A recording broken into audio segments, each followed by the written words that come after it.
Hey LifeKids leaders, thanks so much for taking the time to watch this video today. Gina was supposed to be sitting here with me making this video because this video was all about Gina and an important announcement that she had for you, but she's actually out sick. So pray for her health, pray for her recovery, and hopefully she'll be back with us this Sunday morning. But since she's not here, I'm going to tell you an update on our team here at Southwest. For those of you who don't know Gina super well, or may not know this fact about her, she actually grew up in Marble Falls, Texas. And whenever she moved away from Marble Falls and came to Austin, she never imagined that she would go back to the town where she grew up. But God does things that we don't expect, and this is what God is doing in her life. So Gina is actually moving back to Marble Falls. So that's the headline to the story, but here's the fine print.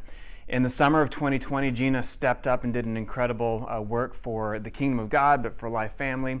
She stepped in to fill a need and serve as the LifeKids director at Marble Falls for a few months. And during that time, God began to do this kind of unthinkable work in her heart and kind of begin to draw her back to that community where she grew up. And you may not know that her daughter lives in Marble Falls, her son lives in Marble Falls, she has grandkids in Marble Falls. And so through that experience at Life Family and just through life and through her family, God began to call her back to that community. And so over the last few months, God's continued to align her steps and make everything clear in front of her. He's given her a job in Marble Falls. He's allowed her to get a contract on her house here in Austin, and she has some houses that she's looking at in that community as well. So we mourn the fact that she's leaving us. She has been such a blessing to me over the last 2 years and to you as Life Family and LifeAustin for much longer than that.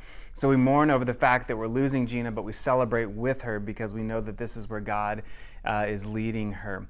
So kind of the details of Gina's transition is she'll be with us for the next 2 Sundays. So this Sunday, May 22nd, and then again on May 29th, and that'll be her final Sunday. So if you have the opportunity to serve in LifeKids over the next few weeks, make sure you stop by and encourage Gina as she begins to make this transition. Tell her what a blessing she's been to you and to this church and maybe to your children, and just give her an encouraging word as she leaves.